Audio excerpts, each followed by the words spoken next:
Welcome to our Saving Lives, Putting Mortality Reviews to Work. It Does Pay Off webinar of our TMIT National Research Testbed program. I'm on slide 2 of our slide sets, and we'll tell you in a moment how to download them if you've just called in and have not logged on. I'm Charles Denham, chairman of TMIT. I'm on slide 3 just to remind you to turn your speaker volume on your computer all the way to the max. And if for any reason you can't get good audio today, you can click on the participants icon, and the little telephone icon in the lower left-hand corner of the page states request phone. And if you click on that, we'll give you a toll dial-in number so that you can be on a landline, which Dr. Huddleston is logging on to today as we speak, just so that we can get really good audio for you. I'm on slide 5. And those of you that don't have called in but have not do not have the slides or downloaded the slides, please go to safetyleaders.org, www.safetyleaders.org, and click on the upcoming events in the upper right-hand corner of the landing page, and you can click on the link, and it will take you to where everyone else now can see on slide 6, the page for this webinar and future material that we'll post there. And I think we'll post some of the National Academy of Sciences reports on it. We will post to this page because there's some really good information that can be added to it. And then on slide 7, we have the social media links for those that want to log on to those. I'm on slide 8 now. I want to move quickly so that we can get to Dr. Huddleston's presentation. But our purpose statement is we will measure our success by how we protect and enrich the lives of families, patients, and caregivers. And our topics today really apply to both. Our mission is to save lives, save money, and create value in the communities we serve. If you go to slide 9, you'll see our full disclosure statement, and there's no commercial product, service, or technology that will be discussed, and everyone's disclosure statements are up on the page. We have asked Dr. Huddleston to talk about her collaborative, which is the only element that we will, address that would be anywhere in that category.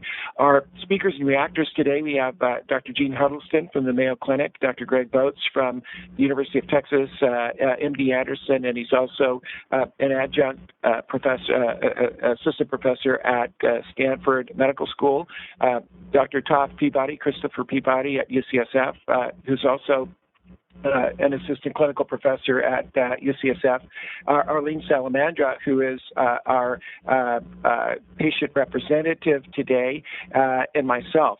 And before we start, we always want to set the stage. We have over 500 organizations on today. For those of you that haven't been with us, we always like to start with the voice of the patient and family to kind of set our focus on what's the highest priority, which are our patients and families. And so Arlene Salamandra is a former board member and staff coordinator of Families Advocating Injury Reduction. She has been a patient safety advocate. She is an author of peer-reviewed articles. She also was a contributor to the Chapter 9 of the National Quality Form Safe Practices Patient Engagement section, and also has been actively involved for many years in patient safety and quality. And we'd like Arlene to open us today with a 30-second setting the stage for us. Arlene?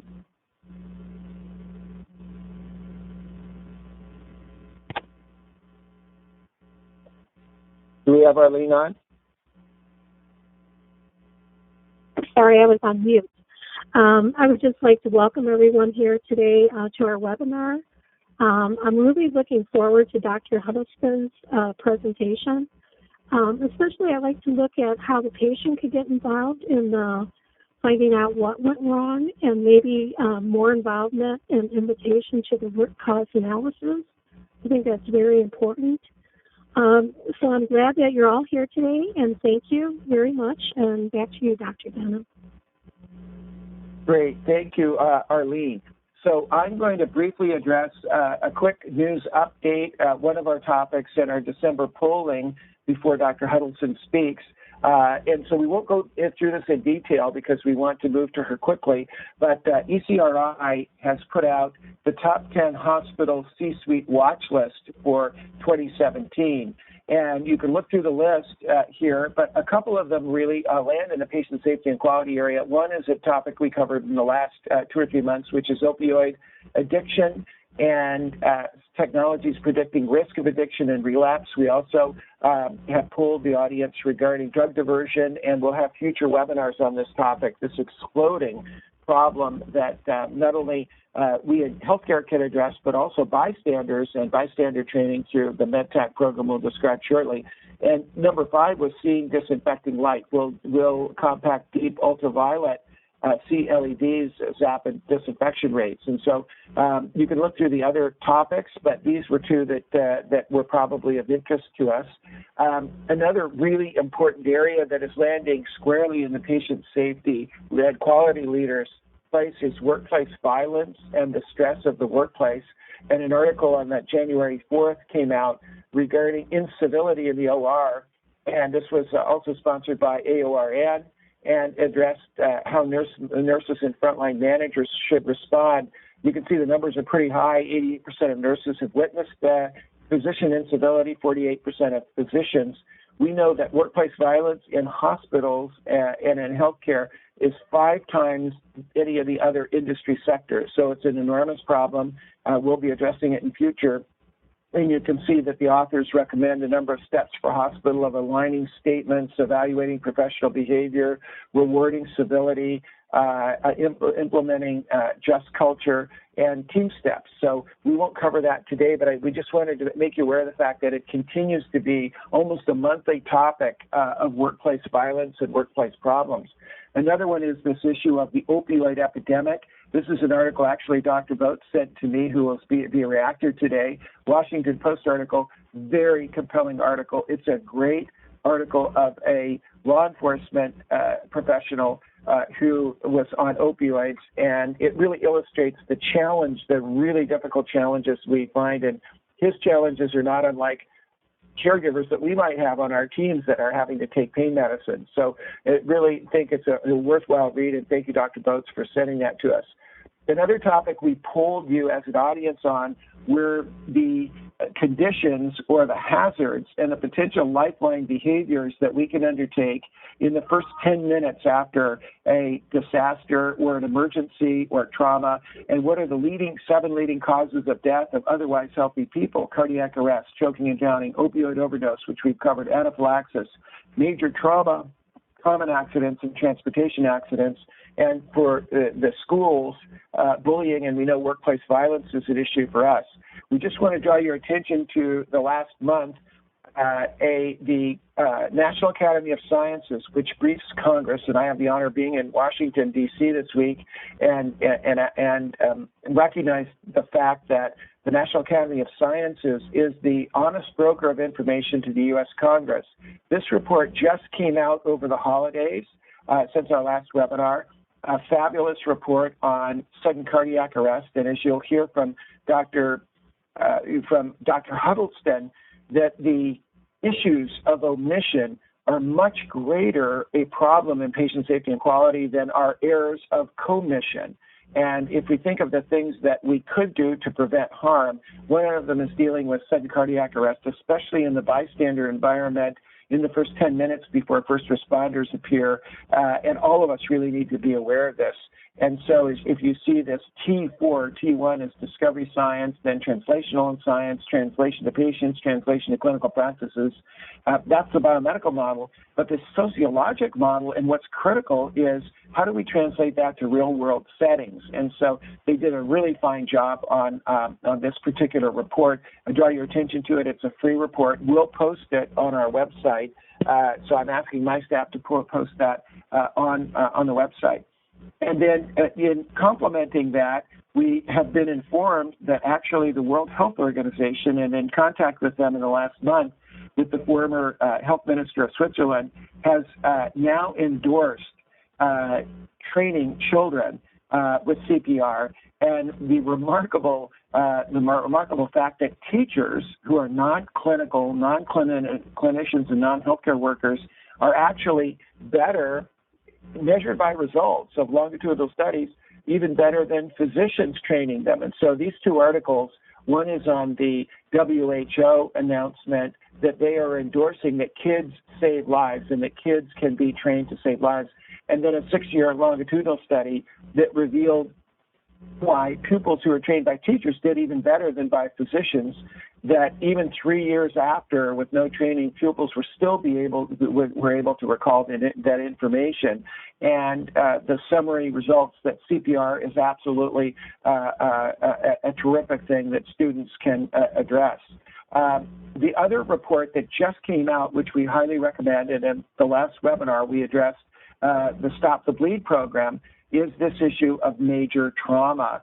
And the report just came out, and now it came out in June, but it didn't get a lot of publicity until late in the year. And both these reports in the 2 weeks over the holidays, the first one on sudden cardiac arrest, and this one was actually chaired by Don Berwick, probably our leading champion of patient safety, and addressed a national trauma care system and focused on achieving 0 preventable deaths after injury, which is a phenomenal report. Highly recommend it. And I think the issues of omission, if we look at the preventable, what we can do preventively at hospitals, but then pre-hospital and even bystander care is enormous. And so this is and we'll post this infographic, but basically, and I won't go through it in detail so that we can have Dr. Huddleston address her topic, but highly recommend that you look at this. It supports bystander care, being engaged in decisions, advocating for and supporting trauma systems, and that 0 preventable deaths, those are preventable after injury, could have an enormous impact. So this is the infographic that National Academy had created. The uppermost part of it addresses leading cause of death in under 46. 2 million Americans have died from trauma since 2001, and an enormous cost of $670 billion. In the last decade, it's felt that 200,000 lives could have been saved, and there's a twofold difference in mortality rates of the best versus the worst performing trauma centers. And I know Dr. Peabody will have some comments on that, as well as Dr. Boats. But the exciting thing is that the military, after implementing innovations like redesigned tourniquets and everyone having tourniquets, their survival rate has dramatically improved to 98% of casualties arriving at care facilities. And Don Berwick's message in the report message is that with this rising active shooter events that occur, there's a real case for urgency to train bystanders and professional caregivers.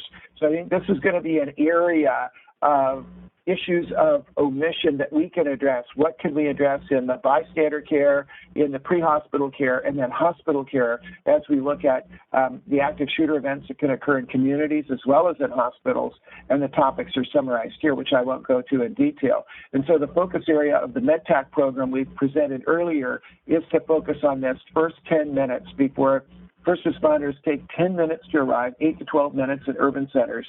In that first 10 minutes, with the brain and the heart starting to die at 3 minutes, there's an enormous opportunity for us to address it. So what's the opportunity for you as a safety leader is to focus on the hospital definitive care, and Dr. Boats and Dr. Peabody as an ED specialist can really address this, but the pre-hospital care and the bystander care will, I believe, be a great opportunity for you. Now we'll move to our polling, and then we'll move to Dr. Huddleston. So that's what was in the news. In the last webinars, we addressed the fact that heroin deaths have just skyrocketed and exceeded gunshot wounds. We addressed the rising cost of naloxone and Narcan, and we polled you. Are you interested, because we addressed this critical issue of drug diversion, I am interested in an update webinar on drug diversion topics and best practices. 62% of you gave it a 10. You can see 88% agreed. So we will be coming back to you even as early as next month on drug diversion within the organization and the best practices to address them. I won't read these, but you gave us a good list of topics that we will address in that next webinar on drug diversion, and we'll address the opioid crisis and how to treat opioid overdoses as well. The second topic that we polled you on was regarding medical records. and identity theft and contamination of the medical records, which is falling in patient safety officers' areas. And John Nance is a big champion of this. And we asked you, I believe healthcare institutions should provide help to patients when their medical records are contaminated. And a whopping 76% of you gave it a 10. So we will be coming back to you with that. Only 19% of organizations have a formal program to correct medical records. And you gave us a number of topics that you can skim through those. Again, I won't read them, but you gave us some very important topics that we will address on medical record accuracy.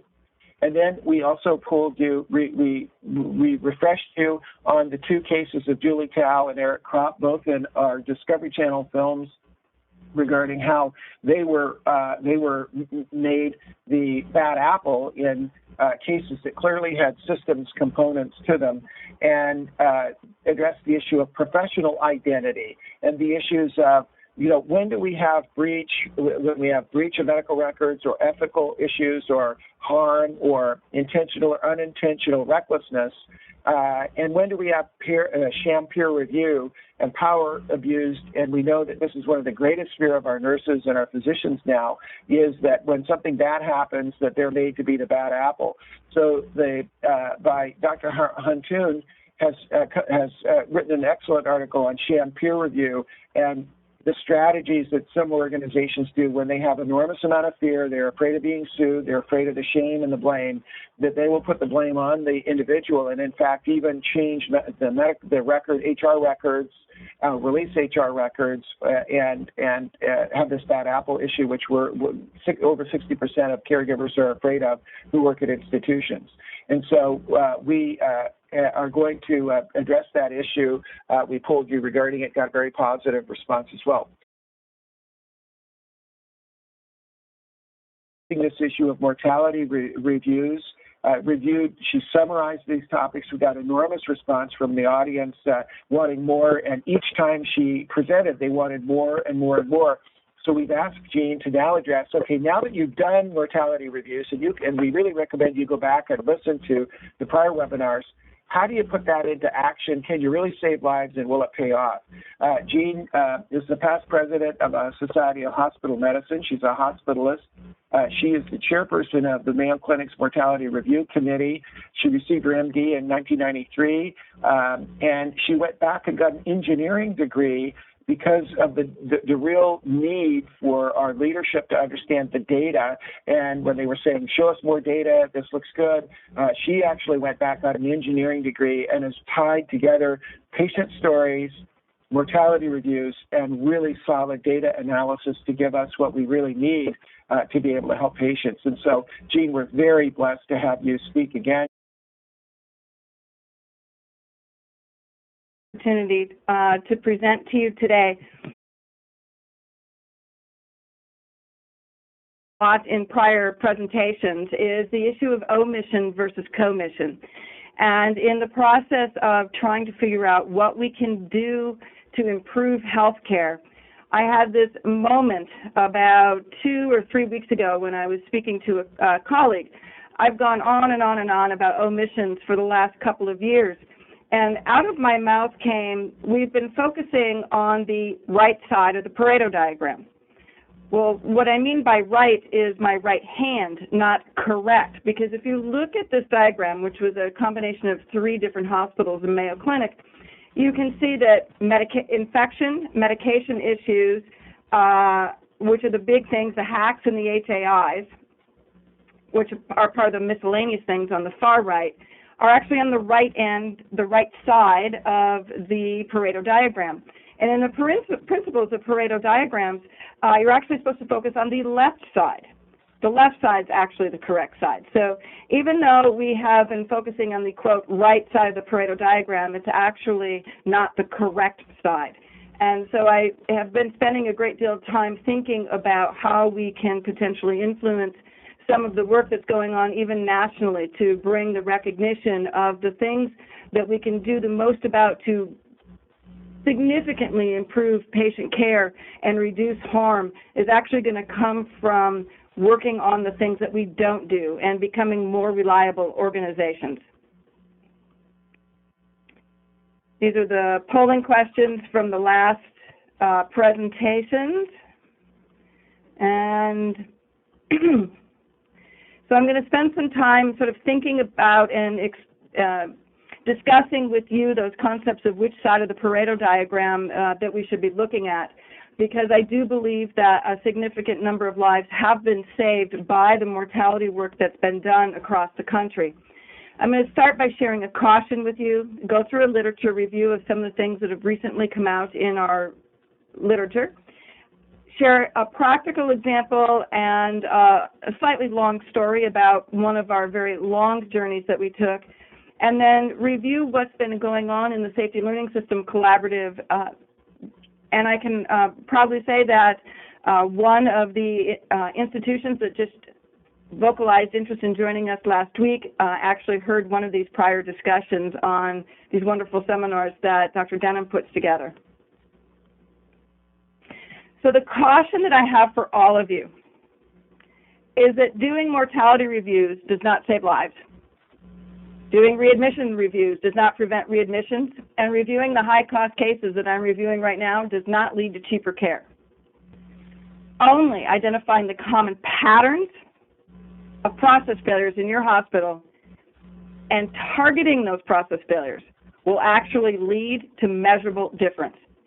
Without an exception, every hospital that I've started working with said, okay, what can we expect to see in terms of reduction of our mortality rate?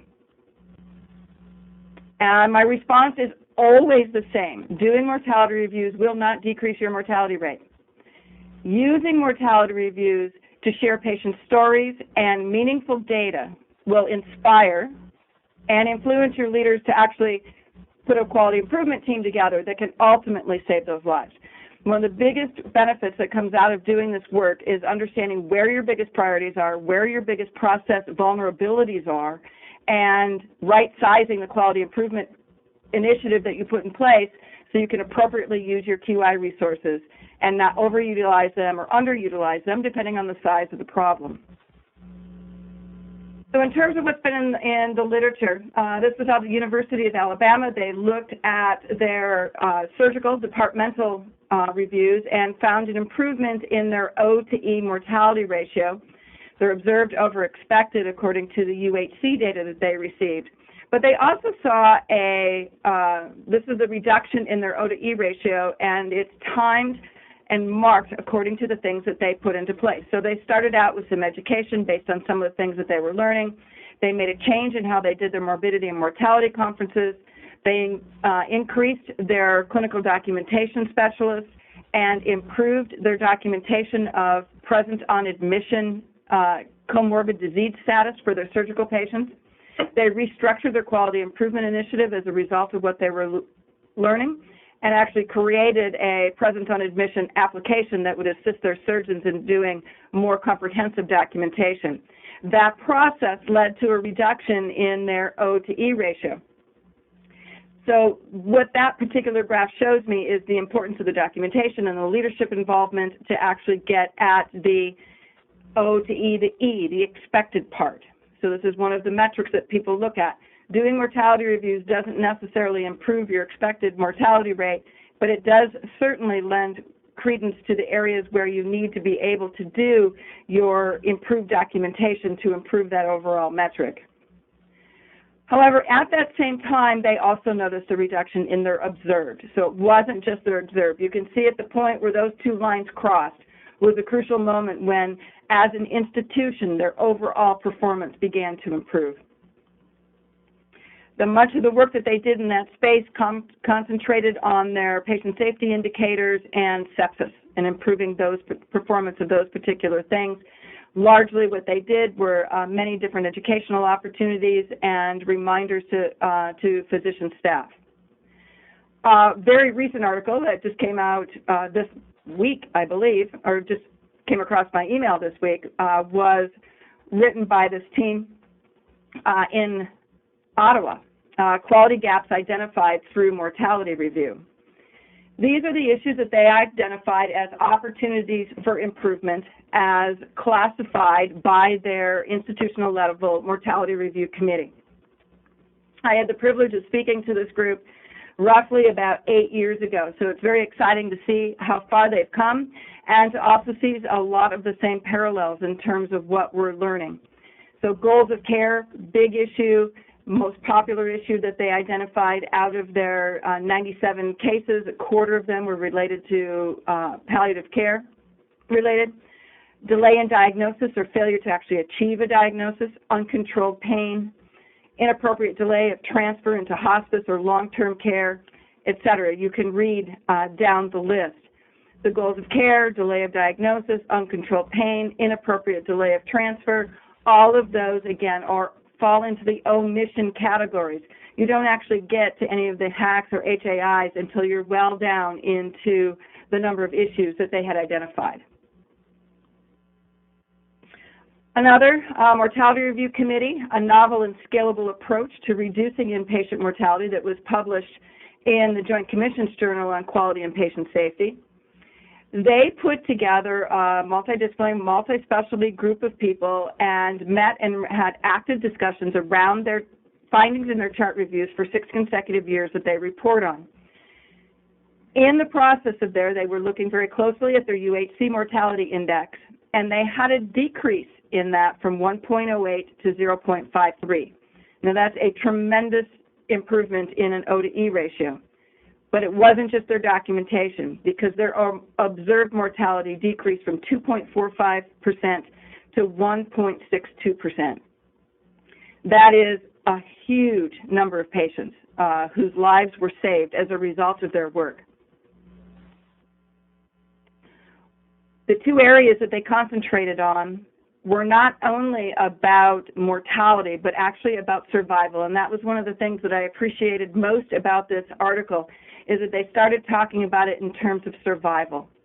Their sepsis survival improved from 40 to 56%, and their septic shock survival improved from 42 to 54%.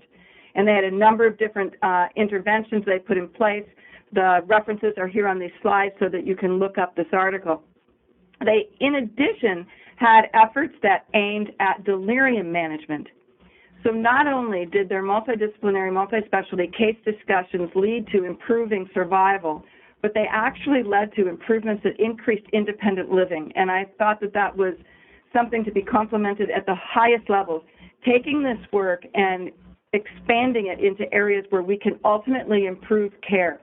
That it's not about the preventable death or not about the preventable readmission. It's not about the attribution. It's where can we be better. And in their discussions, they believed they could be better at improving delirium management. So they implemented some projects in 2008 and 2009 that led to an increase of the timely intervention. So earlier recognition of what was going on and intervening sooner.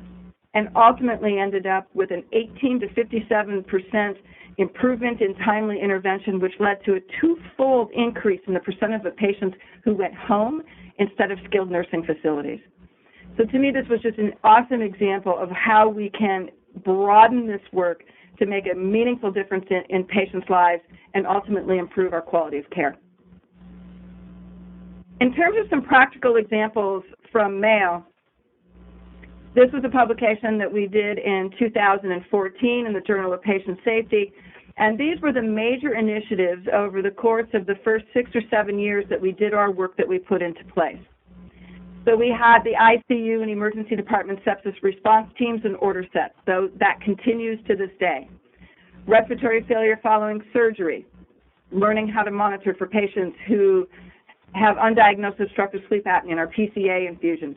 Our admissions and coordinations office, which was started when we had the recognition of our significant triage problems, upwards of 10 deaths a month that led to putting patients, that were results of putting patients in the wrong place in the hospital when they first came in.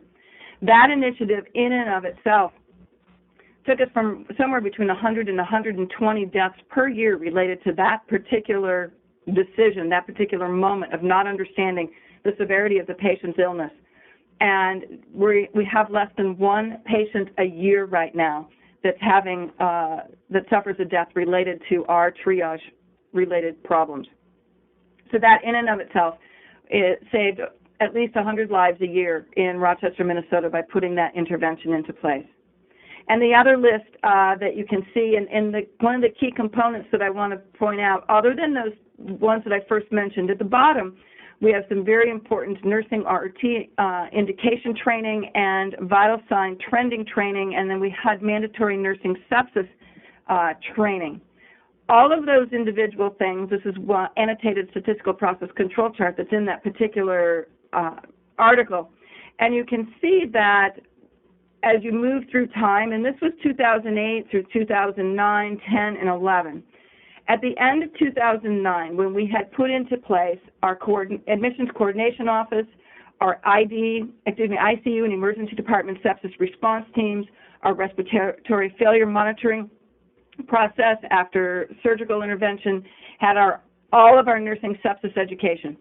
That was mandatory 4 hours of training for every nurse to go through in our institution. When all of those things were put into place, then we had a statistical reduction in our mortality rate. Now, a statistical reduction in our mortality rate, given the number of patients that we see at St. Mary's and Methodist hospitals and the number of deaths that we have a year, which is anywhere right around between 1,100 and 1,200 a year is where we were around this point in time. A statistical reduction in mortality rate was literally going from 1.6-something% to 1.5%.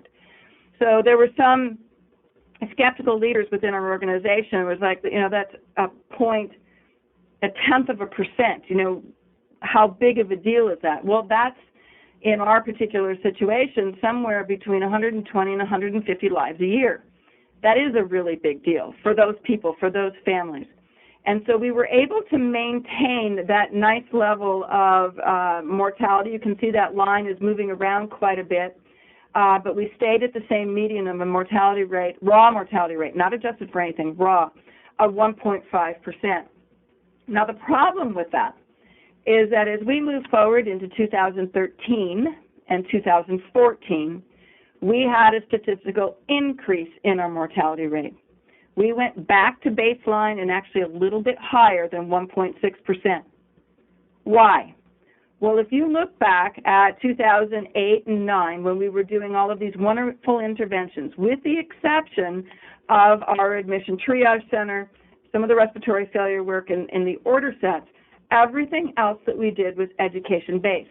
So while we did hardwire some changes into the system that continue to this day to save lives, we missed the boat on some of the others. Our failure to rescue rate, and I define failure to rescue as the failure to recognize and rescue acutely deteriorating patients, was at its lowest at the end of 2010. So if you look at this, there's a couple of other things we did by the end of 2010. We initiated some simulation work for our residents in terms of recognizing deteriorating patients, and we had a all-nursing rapid response team indication training because we weren't getting the utilization of the rapid response teams that we wanted. And then we had an all-nursing vital sign trending training. And what I mean by that is that people recognize an acute deterioration when it happens in a second, when a patient's doing well and all of a sudden they're not. We can see those when they happen.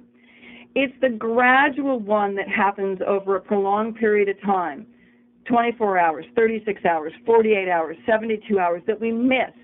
Because as you're looking back, and it's gotten much worse with our current EHRs, when you're looking back at the vital signs, I don't know about your EHR, but our EHR defaults to looking at the last 8 hours worth of vital signs. Well, if that gradual trend's been taking place over the last 24 to 36 hours, the last 8 hours, if that's all you see, looks stable. And then the patient just gets to the point where they can't hang in there anymore, and then the deterioration becomes much more obvious. Again, both of those things were educational training. So if you think just about our failure to rescue deaths, so failure to recognize and rescue deteriorating patients, at our worst, prior to 2008, there would be one death in our hospital every 3 to 4 days related to failure to recognize and rescue deteriorating patients. When we improved by the end of 2011 and 12 in that area, we reached a point in time where a patient died once a week, once every 7 to 8 days. So it's a twofold increase in number of days between deaths. which is a phenomenal improvement and statistically relevant.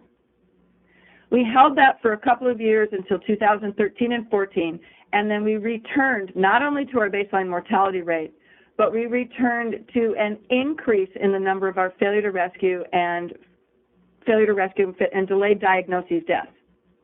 Why?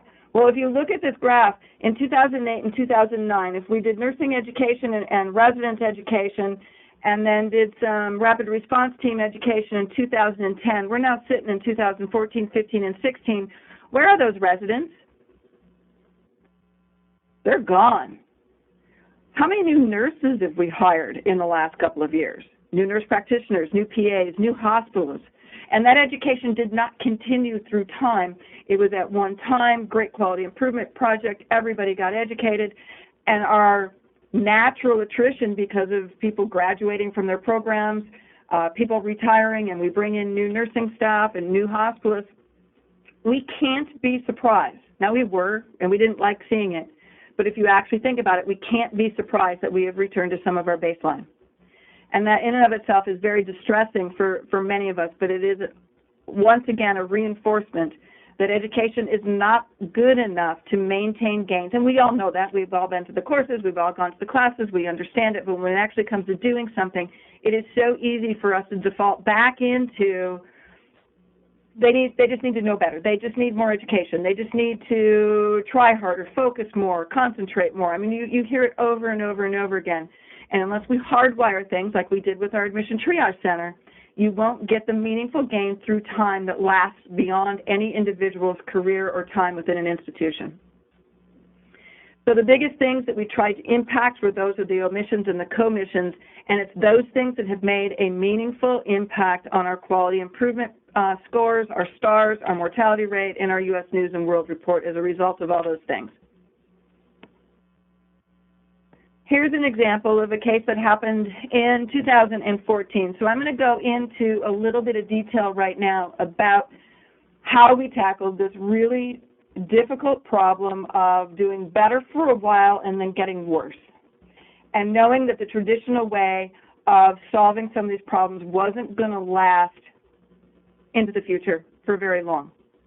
And this is one of the cases that led us to understand just how big and how multifaceted of a problem this is, this failure to rescue, delayed diagnosis bucket of omissions. So this is a 55-year-old gentleman that was in otherwise healthy except for his leukemia, which obviously makes him not healthy, but he didn't have any other significant comorbidities.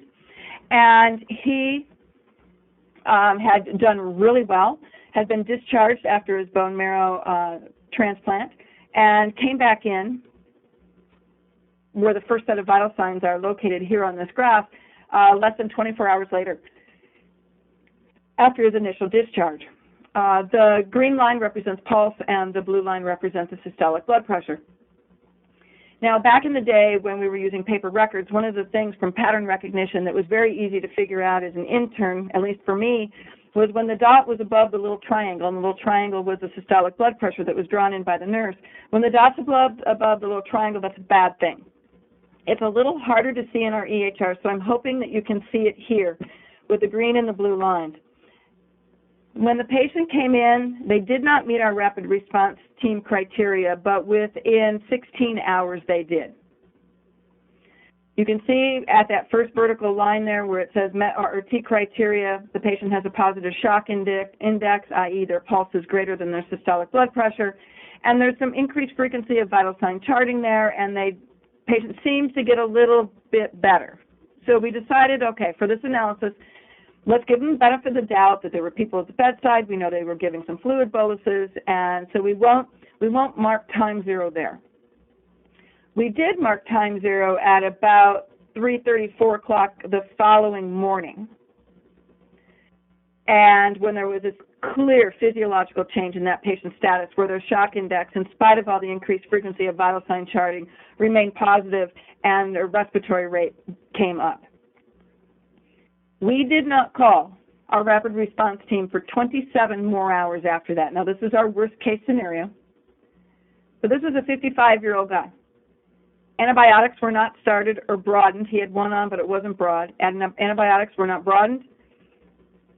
No RRT was called, and the patient did not go to the ICU for 27 hours the following morning.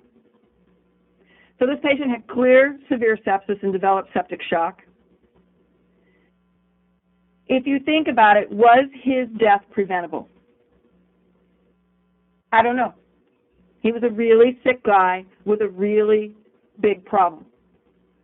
But with recent literature telling us about the increase in the sepsis mortality rate by up to 3% per hour with delayed treatment, did we help seal his fate by waiting 27 hours? Did we make it almost impossible for our ICU team to resuscitate him by waiting 27 hours? Those are the questions that we have to ask ourselves, which is why when we're having these discussions and trying to figure out how much time is too long or how much time is it appropriate to expect somebody to act, one of the things that we do now, and it sounds, I don't know, kind of corny to some people, is that we put our family member in that bed. If that was my mom, could I have stood there and watched the care team take care of her for 27 hours without intervening, without asking for somebody else to see her, without writing my own orders? Now, that seems like an exaggerated question because this was a case of such a long delay. But we've asked ourselves, how long of a delay could any of us handle if it was our loved one? And we came down to about a 2-hour delay, that after the patient meets RRT criteria, the longest that we think we could hold in there and actually be the loved one and not try to be the healthcare provider would be about 2 hours. Now, my mom recently had bypass surgery, and I can tell you I couldn't wait 2 hours when her blood pressure hit 65.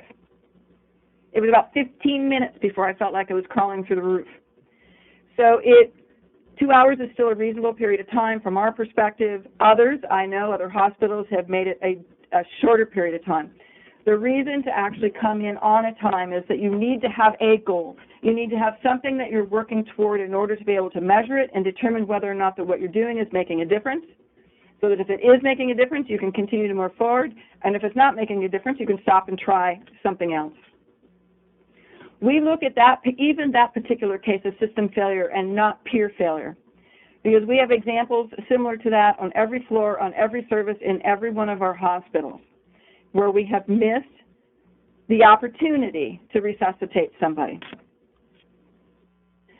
Because we had achieved what we thought was success and regressed back into an area where we consider significant system failures, we decided to go at it with a much more in-depth, structured, and frankly complicated healthcare systems engineering approach integrated with our practice. And we broke down, based on what we were learning about these failure to rescue deaths, we knew we were going to have to come after it very differently. And so we broke down a traditional quality improvement team into 6 different teams.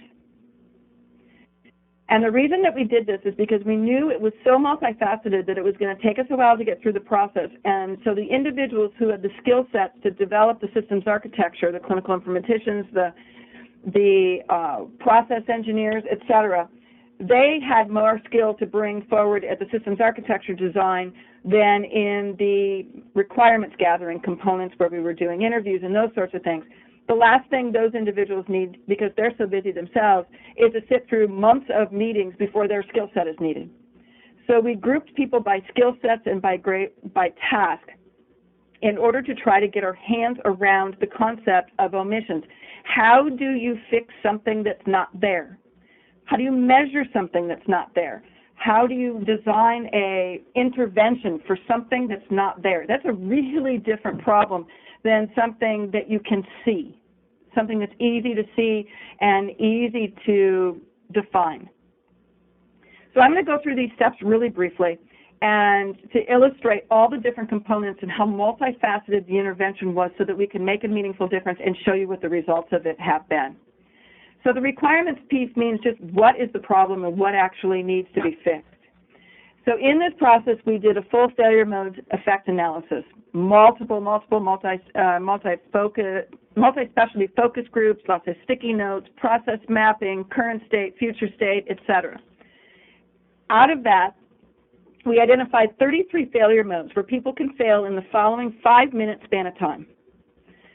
And it could be a nurse or a doctor, it doesn't matter. Walking into the room, acknowledging the patient, greeting the patient, talking to the patient, synthesizing your visual evaluation of the patient with what's already in your head, examining the patient, again, synthesizing more information, educating the patient, leaving the room, documenting and communicating. In that roughly 5 to 10 minute span of time, but often in docs' cases, 5 minute span of time, there are over 33 places we identified where we can fail as an organization, as a system, and as a process. The top 5 were listed here. Now, these are the top 5 for Mayo Clinic Rochester. We did the same RPN or priority scoring of the 33 failure modes in our critical access hospitals around Mayo as well, and identified similar and different failure modes. And that will become important in terms of what we discuss later when it comes to implementation. In Rochester, the top 5 failure modes was the first one being the patient's clinical condition is not reassessed at the bedside following an intervention. 55-year-old male in that case, or maybe a 40-year-old female, 80-year-old female, they get hypotensive, somebody gives them a small bolus of fluids, of 250 cc's of something, and their blood pressure comes up, and the next set of vital signs is checked 8 hours later because that's when they're scheduled. Commonly seen over and over and over again in our mortality reviews, and that follow-up reassessment following an intervention was our #1 failure mode. Next, the care providers have too much to do in too short a period of time. Next is the physician doesn't review nursing notes. Now, on a tongue-in-cheek sort of side note, for each of these, we compared physicians and nurses' responses to see if there were any statistical differences in how they scored them. And this is the only one that scored differently. In this particular case, where when you rank them, you rank how frequently it happens in your area, how severe is it when it happens, and whether or not you can tell it's going to happen. So in the does it matter when it happens, how severe is it question, the doctors didn't think it mattered and the nurses did. All the other 33 failure modes, the physicians and nurses were on the same side of how severe something is when it occurs. Wrong diagnosis was #4, and #5, no standard definition of clear deterioration. The clinical condition not being reassessed, physician not reviewing nursing notes, and no standard definition were also in the healthcare system, the smaller hospitals around Rochester. 2 of the others had to do with, in their setting, had to do with medication reconciliation or wrong medications recorded on admission. And the other one had to do with nursing communication to physicians regarding concerns about the patient.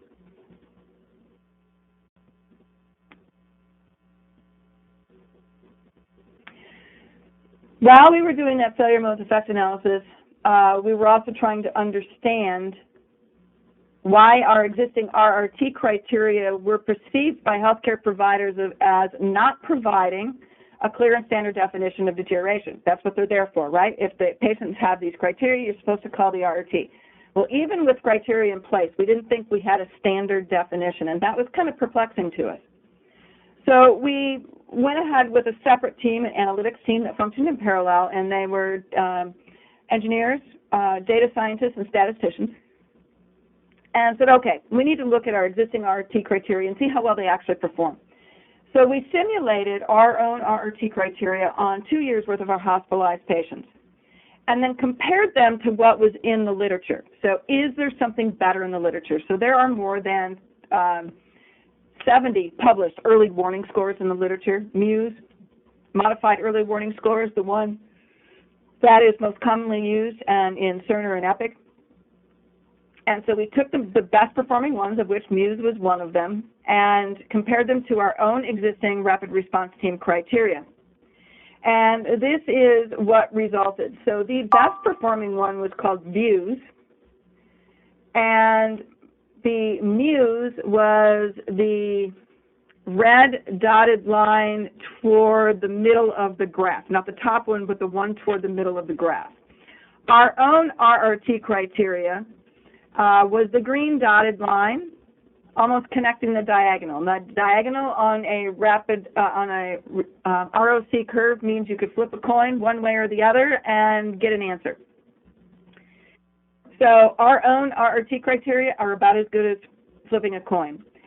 If we were to actually have implemented our own RRT criteria as an automated response, we would have had 10,000 more calls a year. That is clearly not a sustainable solution to anything.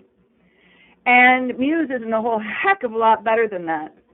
So in this entire analysis, what we determined was that there isn't a single early warning score out there that's actually implementable in our system that would give us anything better than a positive predictive value of 2%. Meaning that if we hardwired this into our EHR, every 9 out of 100 alarms, if my pager went off 100 times, 98 of them would be wrong. We can't do that. I mean, docs would listen to that pager for what, maybe 2 or 3 pages, and then they'd never pay attention to that particular message again. Same from a nursing perspective. So that wasn't going to work. We weren't going to be able to find an easy fix in the literature and actually put it in place and make that part better. And so we knew that we needed to come up with another score. One of the individuals on our team had previously worked in the credit card industry, and they had a similar situation, right? They need to figure out when somebody is detecting, they have to detect fraud. So they have to figure out when somebody's credit card might be stolen, or maybe somebody's using, got a hold of credit card number, is making false charges on it. So they have a similar rare event that they need to be able to try to identify. And they've used machine learning methods where the computer actually figures it out, figures out the method, learns through time, and gets better and better at identifying the rare event. So we copied that approach and used it with our patients' physiological data in their EHR. Now, that might sound easy, but these are all of the data sources that we had to pull into a single data set. And we ended up with over 20 million rows and 202 variables that we were trying to sort through. And if that doesn't help you understand why we miss the gradual onset of a patient's clinical deterioration, because this is the noise that the physicians and the nurses are getting flooded with every day, all of these variables, all of these moments in time. And we just tried to replicate it from a data perspective, and that's what we had to do that.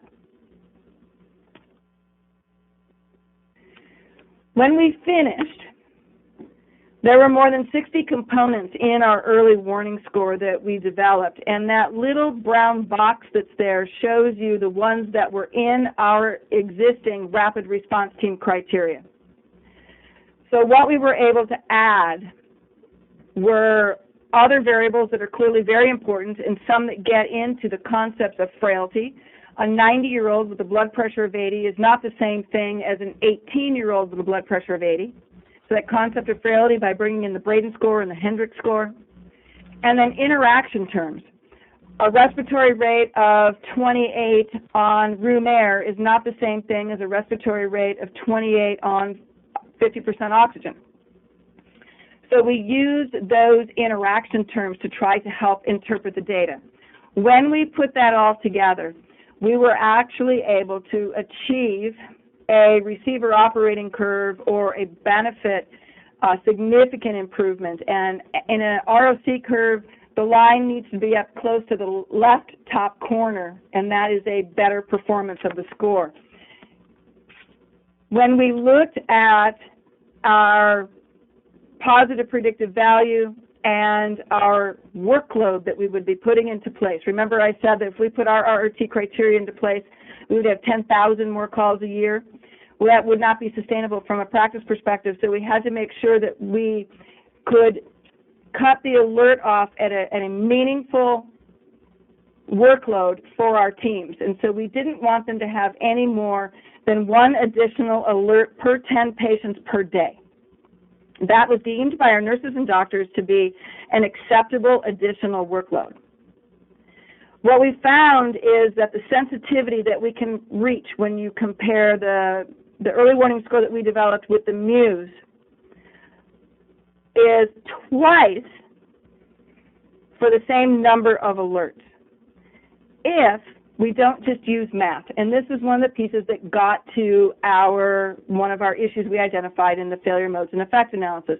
We needed to be able to incorporate the nurse's concern about the patient, because if the doctors aren't reading the nurse's notes and the doctors aren't responding to the nurse's pages, how in the world is the nurse or the doctor actually supposed to understand at the exact same moment in time that the patient's deteriorating? They can't. So we needed to be able to incorporate the most important piece of this was what we're calling the nursing factor. Basically, it's nursing cognition.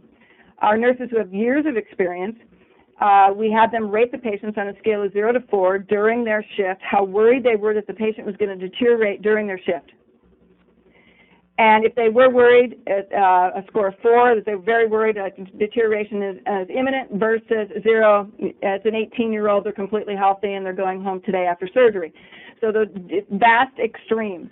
When we added the nursing cognition, just a single integer, to our mathematical model, we moved our positive predictive value in this particular case for the same number of alerts from over 60% to nearly 80%. That was a really big deal and a really important thing for us to validate from our failure modes effect analysis, as well as culturally for us to continue to acknowledge and incorporate our nursing experience into what we do as physicians. All in all, the math covers about 75% of the model, and that single nursing variable covers 25% of the model. So what did we do to actually do something about that? If you have an early warning system, an afferent limb, or the information coming into the provider, having a score is useless in and of itself, as evidenced by our own existing RRT criteria. You actually have to do something with that. You need to have an efferent limb as well. And so that was the task of our systems architecture team. So they knew what the failure modes were. They went forward and also did workflow analyses. They modeled what different types of providers were doing around the bedside. They did structured interviews with leadership to understand what the non-negotiables were going to be for success, and came up with these architectural requirements for what we had to be able to achieve. And we landed on the concept of a tiered, time-limited escalation of expertise at the bedside. And I'll come back to that more on the next slide. We also knew we needed to promote teamwork, make the deterioration obvious, allow everyone to learn. We couldn't just bring the attendings in and overrun the students and the residents. We actually had to allow our trainees to learn. We needed to allow patient and family preference, their voice to be included, make practice constraints evident. So one of the other big things in our failure modes that I didn't tell you about in the top 10 was it's very difficult for physicians to understand what the practice constraints are on the floor. When a patient's deteriorating, that patient wants that physician or nurse practitioners or PAs and nurses focus on them at that moment so we can fix it. However, the nurses have 5 to 6 other patients at the same time. Who's taking care of them at that moment in time? And so it was very, very difficult for our physicians to understand that just because the patient was deteriorating and now they needed the nurse to be at the bedside with them, they thought that even though they physically and intellectually were capable of taking care of the patient, that they should. It was difficult for us to get them to the point to understand that, yes, you are physically and intellectually capable of taking care of this patient. However, the rest of the team doesn't have the capacity to do the same thing. We need to move the patient into an environment where they can have the level of nursing expertise in terms of staffing ratios even, in order to be able to take care of this patient, given the amount of intensive resources this patient's requiring right now. It took us a long time to get through some of those conversations. And ultimately, we needed to have something that worked for us at point of care. And this is what we got to. Through our mortality reviews, we knew that there were 3 different types of major component failures. 1, not recognizing that the patient is deteriorating.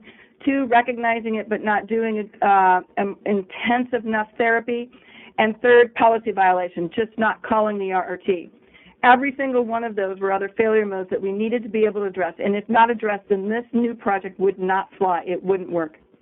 And so we came up with this particular thing based on common training for medical personnel, nurses and physicians, when it comes to doing procedures.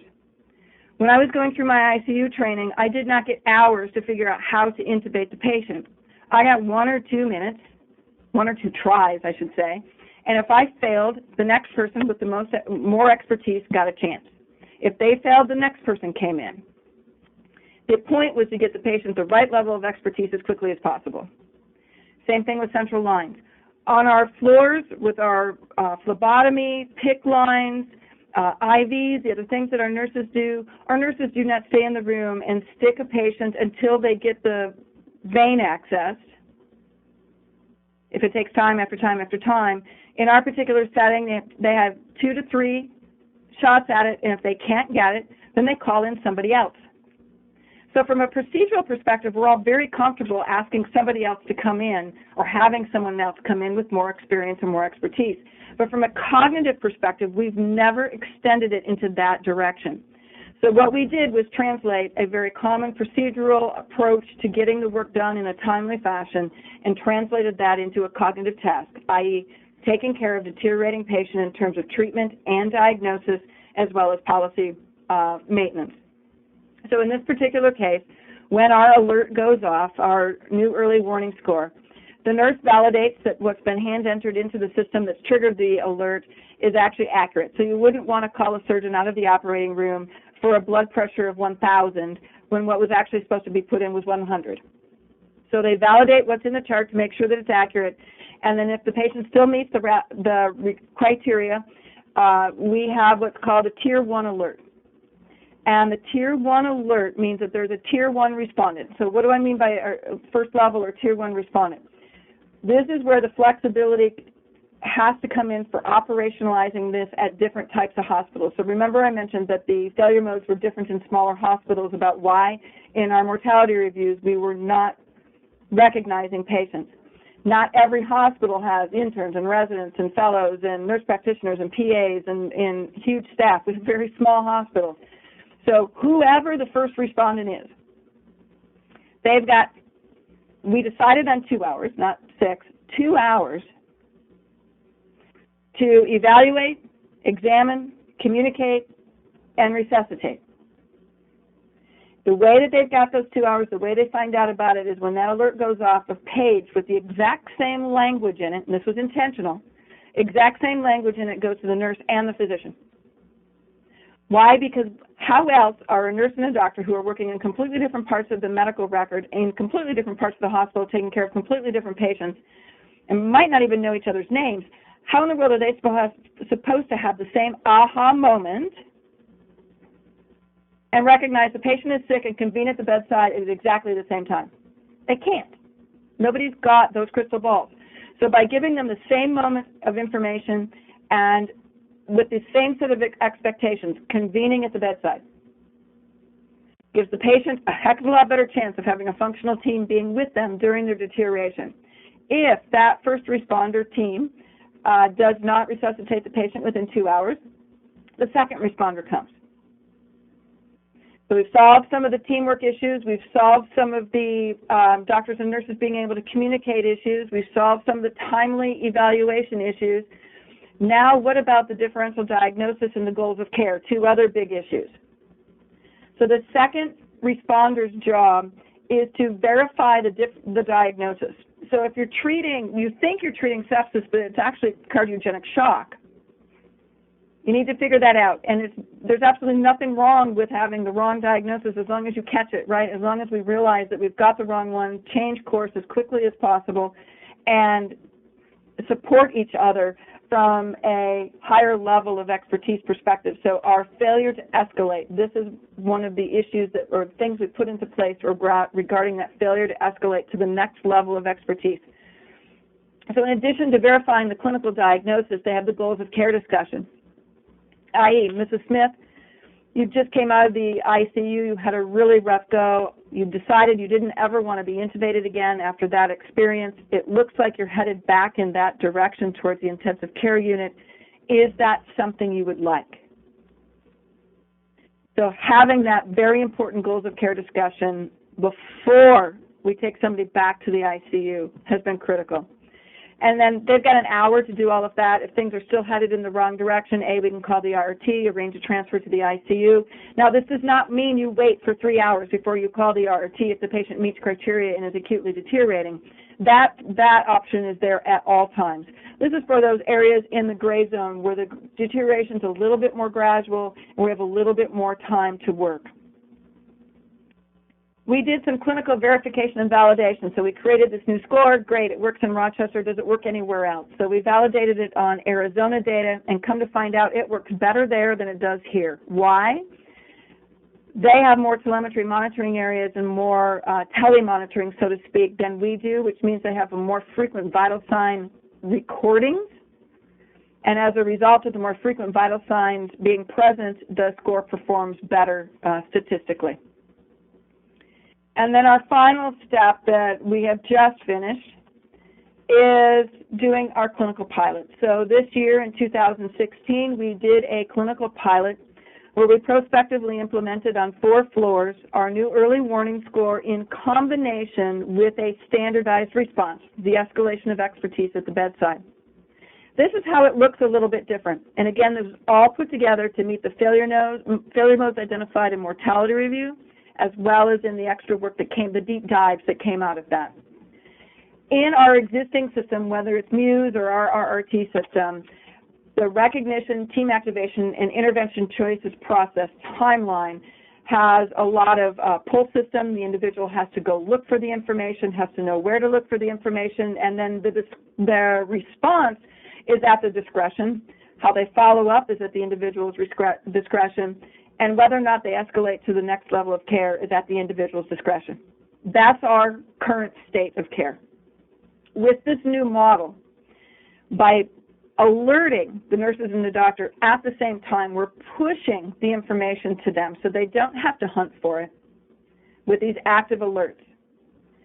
There's an expectation of a standardized response, meaning you go to the bedside and you evaluate the patient and the nurse and the doctor talk. So we've created a standardized, time-driven response. The follow-up activity is prompted. What are we going to do next? It's not working. Then there's an automatic page that goes to the next level person. I don't have to personally call for help. I don't have to personally stop working with the patient to go to a phone. I can actually keep working with the patient, and I know that the second responder is going to come and help me help the patient. And then that leads into the fact that the escalation is automated. So we have a very standardized response compared to the discretion of the particular individuals. And this is what we learned. When we put this into place, and this was only on, there were 3 floors that did this and 3 control floors, medical and surgical. When we put it into place, there was on average a 47% decrease in time to first therapy order, which could be a fluid bolus, could be IV antibiotics, could be a medication, whatever was the indicated treatment for the deterioration that was happening, a 47% decrease in time. For our medical patients, that dropped our time to first order, therapeutic order by 43 minutes. And for our surgical patients, it dropped our time to first order by 63 minutes.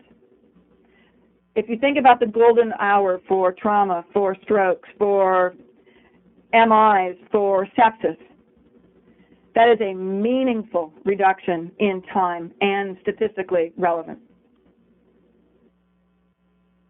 Now it sounds like it was a huge project. Okay, this didn't happen overnight. It took us 10 years from when we first identified our failure to rescue deaths, which was early in our review process, to get a comprehensive, hardwired, system-level fix. That's painful. What we don't want to see happen is for absolutely everybody to have to go through that same painful 10-year, 5-year, however long. We know these patients are deteriorating in our hospitals now. We need to be able to influence our leaders and inspire our leaders to do the right thing, even when it's this complicated.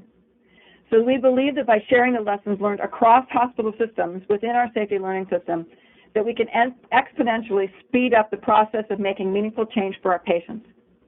So, for instance, there's two of the participating hospitals in the safety learning system right now that are implementing the admission triage processes. They found some triage deaths. Why wait until they had 100 of them like we did? Why not fix it now? And so it's been exhilarating to watch some of these things move forward and in other places at a much faster pace than Mayo accomplished. So what is a collaborative? For those of you who have not had a chance to hear me speak about this before, it's actually a growing group of U.S. and Australian healthcare systems, many of them with multiple hospitals, who are using the standardized method that I've talked about in the prior TMIT sessions about how we do our multidisciplinary, multi-specialty reviews. And our intent is to diagnose processes and system failures. And if we diagnose patterns of process failures like we did with our failure to rescue deaths, it gives you the opportunity then to put a team together to do a deep dive, get further into failure modes, and fix it. But unless you know what your process and system failures are, it's absolutely almost impossible to move the needle on something as rare as, frankly, a code blue or a death. They're still fairly rare events, thank goodness. But they're much more common than a wrong site surgery or a stage 4 decubitus ulcer or medication-related events. While still very, very important, those are even more rare. So working on something that occurs more frequently allows us to make meaningful difference, not only in our patients and our staff lives, but actually allows us to move the needles on the statistics, which is what our leaders want us to do. So we use the case review method developed at Mayo. It's rooted in reliability science and human factors. And we integrate concepts of organizational learning, quality improvement, and research. So it's highly data-driven, and there's a lot about organizational learning and change management included. The other major component of the safety learning system is every single one of our hospitals that are doing this, we're moving away, we're culturally reframing the concept of peer review. So moving away from peer review and moving into a multidisciplinary, multi-specialty discussions, all talking at the exact same time in the same group about a single thing that happened one place or an opportunity for improvement that happened in one place, and sharing that information. And, you know, it's not surprising when we have an issue on a medical floor and we identify it and talk about it in a mortality review session that somebody in surgery hasn't already identified it and fixed it. But unless we were willing to actually talk across our silos and move out of peer review mentality, we never would have figured it out and we never would have spread a good thing within our own hospital. So that cultural reframe has been crucial. Our safety learning system collaborative includes retreat and conference engagement, so giving talks at each other's institutions, some diagnostic evaluations, so some institutions have asked for help in reviewing some of their cases and identifying what some of their process improvement and failures are, teaching and cultivating the review methodology across disciplines and departments, and then peer coaching. It's been surprising to me, surprising and not surprising, I guess, at the same time, that many of our clinicians, physicians, have difficulty sort of removing themselves from the peer review mentality, especially when it comes to omissions. And so spending some time with my colleagues in that area and us, the collaborators as a group, and talking about how to make that mental switch so that it's not about the delayed or misdiagnosis of sepsis, but it's the fact that 10 doctors or nurses missed that diagnosis last month. Now, not all 10 of those, none of those 10 people came to work that day to miss a diagnosis. So the fact that our system allows our nurses and providers to have those sorts of delays that negatively impact patient care means that our system isn't designed well enough to support our providers. So having that system stance rather than that person missed the diagnosis has been absolutely crucial. And it's harder for us to get our heads around it when it's an omission. Again, how do you evaluate something that's not there? Benchmarking analytics, Six Sigma analytics are a key component to all of this work and drive a lot of the data. That piece has been crucial for everyone to begin to bring to bear as they move into sharing their findings with their local leadership. The anecdotes, the stories are not enough. You know, you get accused of telling an anecdote and don't get to influence change.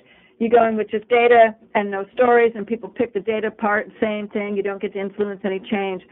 So the power of actually bringing both of them together and working on that so that you have the patient stories and the data and you've intermixed them into the same conversation has a much higher chance of having influence and inspiring our leaders to making meaningful change for our patients and our providers. We're to the point now where we're finding similar things, and we're starting to talk about what things we might be able to do across settings and benchmarking. And then ultimately, we do want to be able to publish and share our findings with as many hospitals as possible who are interested. Our hypotheses that we addressed were that the predominant opportunities for improvement related to acts of omission, like I've mentioned, but we found that at Mayo. So everyone says Mayo's different. So is that actually a finding everywhere else too? Or is it just a Mayo phenomenon that we miss diagnoses? Hypothesis that the hacks and the HAIs that we've been chasing and working on so hard represent actually a small portion of the work that needs to be done.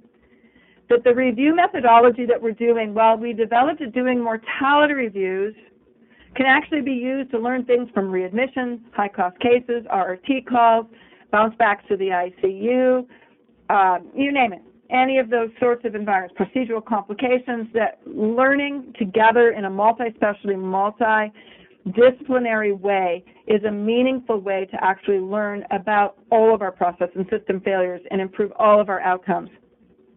And ultimately, that 90% of the opportunities that people find, and this has been repeated in every single hospital, more than 90% of what you find in this review process using this review methodology is not in your adverse event reporting systems. These are the collaborative partners that started in 2016. People are moving forward for at least the next 1 to 3 years, and we've had 2 hospital systems begin the paperwork process of joining just this last week, which will take us up to nearly 60 hospitals by the end of this quarter. So what have we learned as a group? Jeanne, jumping in real quick, just watching our time. We want to leave 5 minutes at the end for our reactors, so we're Perfect. at 17 minutes after the hour, so I just want to give you a heads up. But this is fabulous, and I don't want to interrupt you. I just want to let you know we're going to do a quick poll, and we're going to have our reactors. So, okay. Perfect. So the preliminary analysis of what we found, we had 472 patients by the end of December. There were 493 opportunities for improvement that were included.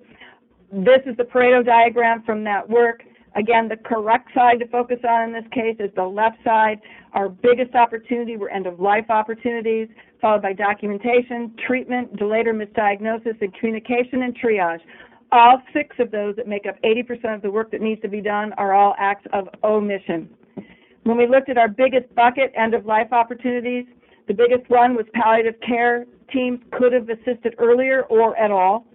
And my point with this one with the team was, great, now you're going to start a palliative care team, or you're going to beef up your palliative care team. What do? You can't just charge somebody like someone charged me once with fixed mortality. You can't charge somebody and say, go fix end-of-life opportunities. Great. We've got one. Now what do?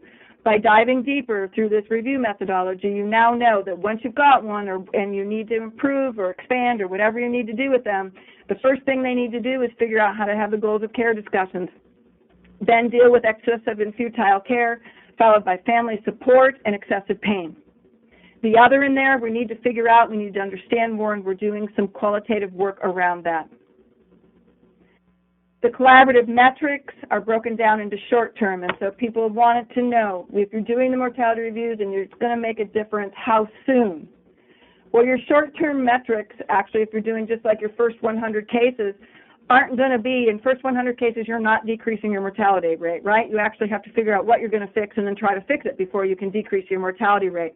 So within the first 6 months or so, as you're doing the reviews, you're going to know what proportion of your cases have opportunities, and you're going to know what proportion of those opportunities are new findings. Now, you may have known about them in your gut, but do you actually have the analytics and the data to support it? And so that's the information you're going to learn early on. Medium term, 6 months moving forward, You'll be able to start measuring the proportion of your opportunities for improvement that inform new or existing quality improvement projects. So how much bang for the buck are you getting in terms of what are you meaningfully moving forward with? And long term, and I had to force myself to put down 2 to 3 years, because for us, if you start with our first meaningful review after we kind of figured out what we were doing, 2007-ish, it was end of 2009 when we had our statistical reduction in our mortality rate. So it takes a while. This is a long-term gain.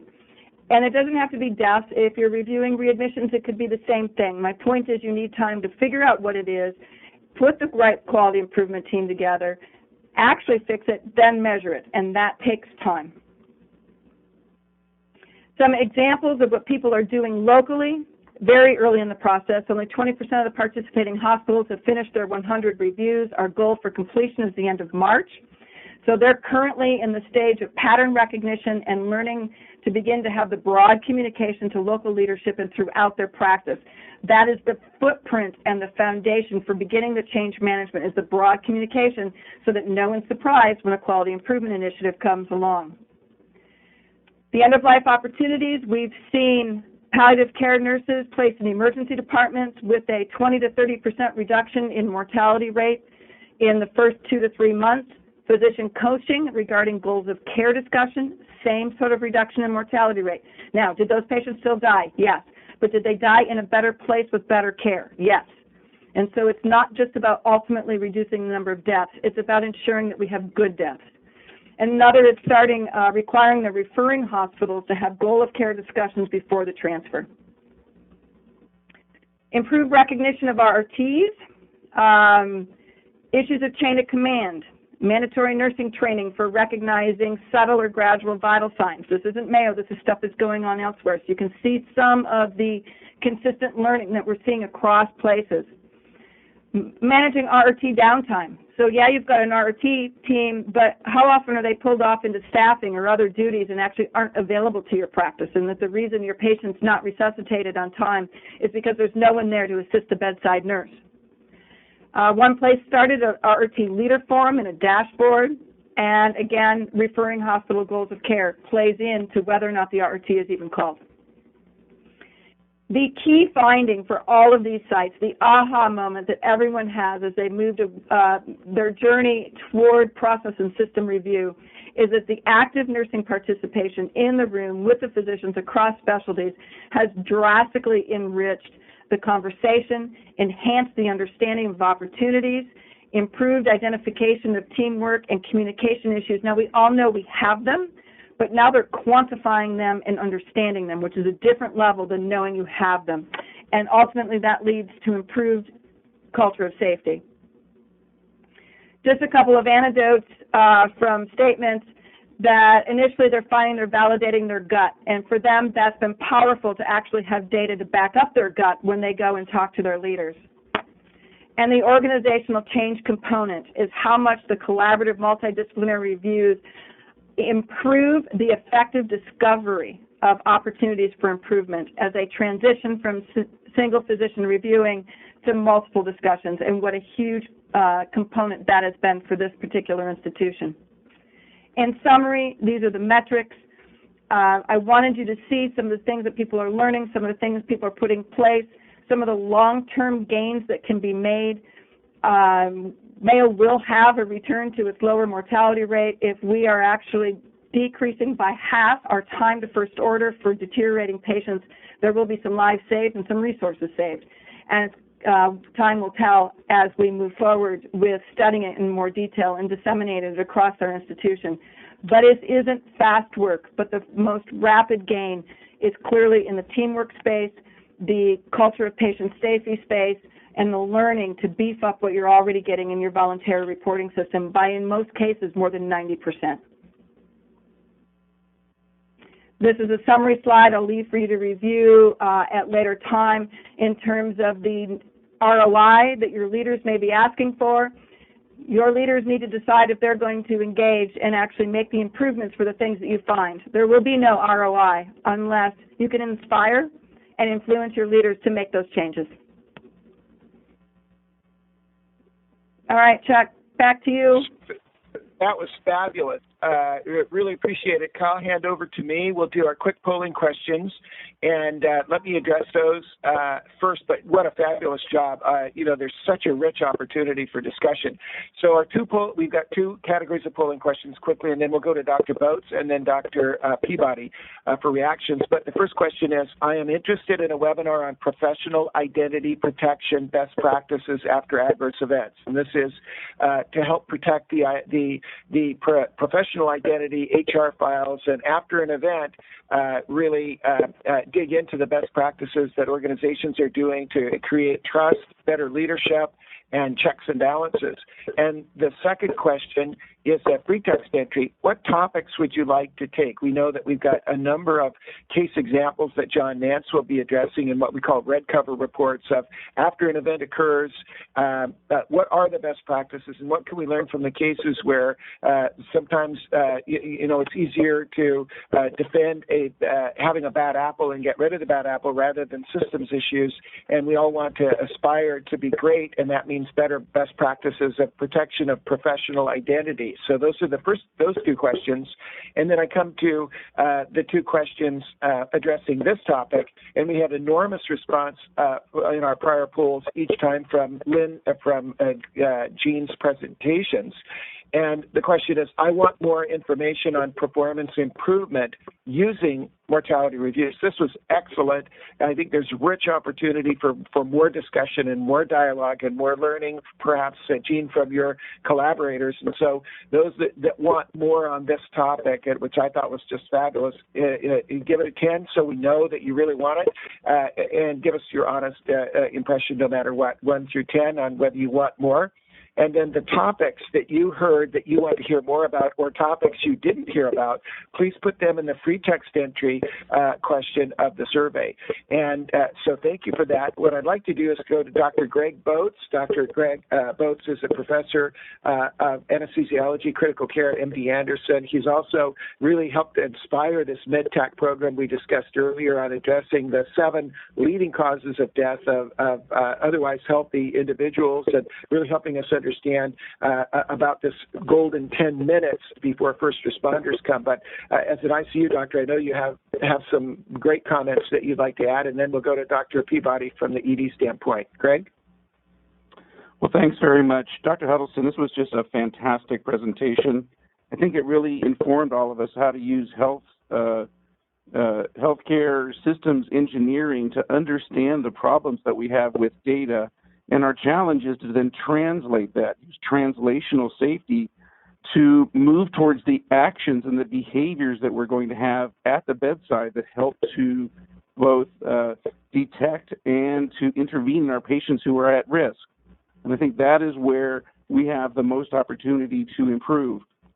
Most of us recognize that when we're trying to detect these slow deteriorations in our patients, it's in the midst of maybe 6 or 7 patients who may even be sicker than that patient. And it's very difficult to do that in an ongoing basis. So using these tools, I think, and the early warning systems that you've developed will be a great way to enhance our ability to detect these problems. Great, thank you very much, Greg. We'll come back to you for any questions you might have in the last couple of moments. But I'd like to and thank you, Greg. I know you're offsite at a meeting in Hawaii and stepped away from an important educational meeting to help us out here. And thanks for your comments. Dr. Christopher Peabody is an emergency medicine physician. He's the new director of a great new program, the UCSF Acute Care Innovation Center at the University of California in San Francisco. He's a clinical instructor or assistant professor at the University of California, San Francisco. We met at Harvard when he was a Zuckerman Fellow, which is a great privilege to get trained as a leader and earn an MPH. However, now leading work in emergency medicine. I know you, Toph, also have been a great contributor to this MedTech strategy. What would you like to comment on in terms of Jeanne's presentation? Well, thanks, Chuck, for having me on. And Dr. Huddleston, I commend the tremendous amount of effort. And, the 10 years that it took to build this is really paying off by the collaborations and the teams that you are able to develop. Just one quick comment that I'll put this into context. In living here in San Francisco and practicing and starting this acute care innovation center, and so much of our focus has been on technology. And the technology of machine learning and predictive analytics is a hot topic in medicine right now, and we're being inundated with this.